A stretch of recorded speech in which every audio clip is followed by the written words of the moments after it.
Now, if you look at how this growth pattern happens, see how we branched out here, okay?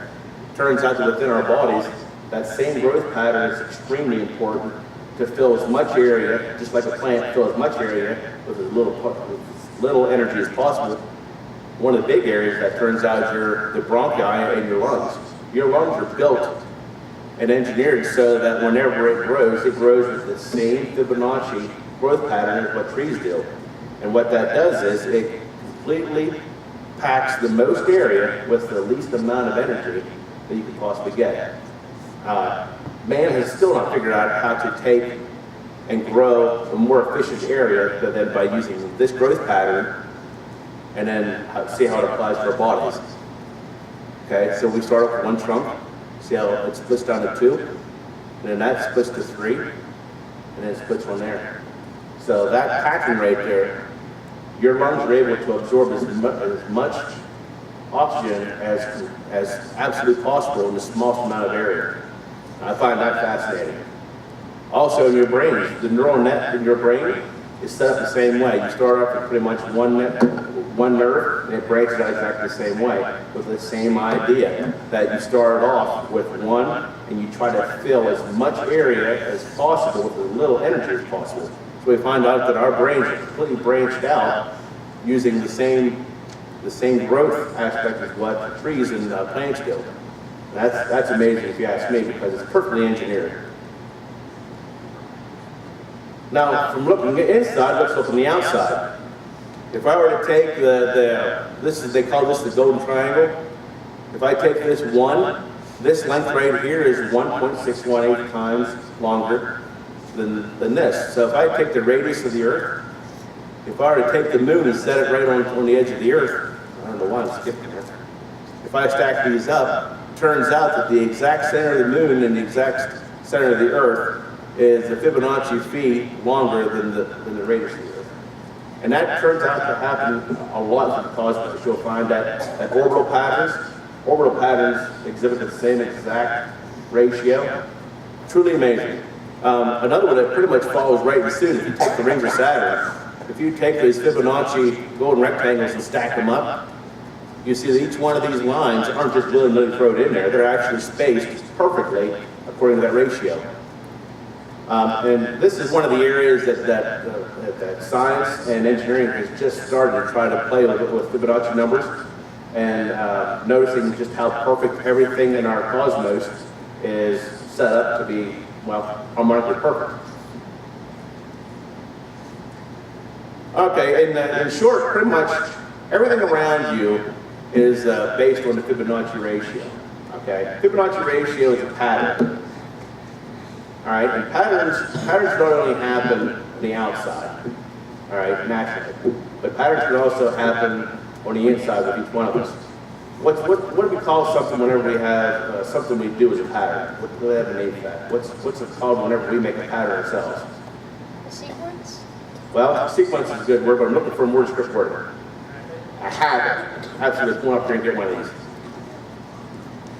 A description of a pattern that we make up ourselves is called a habit. And just like anything that happens in math, you can have good math, you can have bad math. Each one of us is pretty much set up that we can have our own habits, and we can set up those habits to give us the maximum amount of growth. All right, and if we set them up to the maximum amount of growth, we get the maximum amount of benefit for ourselves. All right, we see that that's pretty much how nature works it out. So the idea is that each and every one of you guys, all right, was born with a little kernel of perfection inside of you, all right? And that little piece of perfection, all it needs to be is guided with the right pattern, or the right habits. And the right habits is what takes that little piece of perfection and grows it, all right? And you can definitely influence yourself. Many years ago, I was sitting out in the auditorium just like you, student. I was not good at math. I wasn't pretty much good at anything, but all I did know is I was extremely curious about everything that happened around me, and I wanted to learn about everything there was. All right? Not because, because it was cool, because I was just extremely nosy and I liked the idea of knowing how things work. All right? So I set up patterns that were positive that took that little seed and it grew that. And you see how the spiral shells happen, where a little bit makes it a little bit bigger, and suddenly the growth is huge. I can tell you, each and every one of you, whenever I look out at all the kids that showed up on, for this STEM project, I see the seeds of greatness in every one of you. And I also see that if you were to take and make yourself patterns and good habits to water that seed, I see doctors in here. I see scientists. I see the cure for cancer. I see a kid back there that's going to figure out how to go faster than the speed of light. My kid's already decided he's going to do that, and I can guarantee you, if you put some mind to it, you can do it.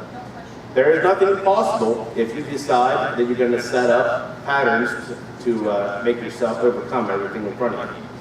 All right, so I can tell you right now that whenever I get about 30, 40 more years older, I want to see each one of you guys taking charge and teaching something you've learned, because you've already succeeded not only here but in the outside world. All right, and with that, I'm going to open up the questions. Questions about this? Just wondering, why do you have an ant? That's not mine. That's next up. But I can tell you this much. If you were to study a little bit about the Fibonacci, I can guarantee you, if you were to look at that close, you're going to find it in there. Because even down to the DNA of that bee, he has Fibonacci sequence written all over it. All right? Any other questions?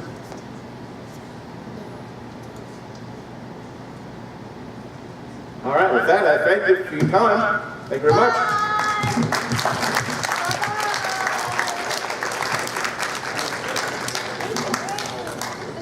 Make it rain. Make it rain, I yeah. wonder if you work. Did you work with any Okay, we have a science project. Something happened, we're not sure when, but this is a mystery, what we're trying to figure out.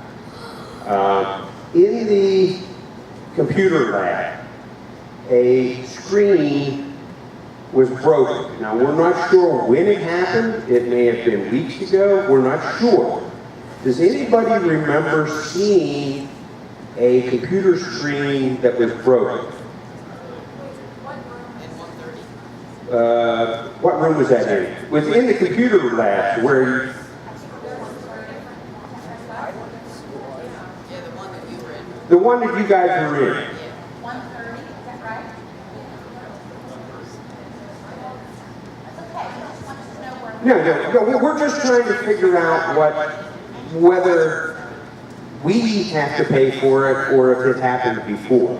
All right, we're not putting blame on anybody. This is a mystery that we're trying to figure out. Oh, I thought we. No. We're just trying to figure out what happened.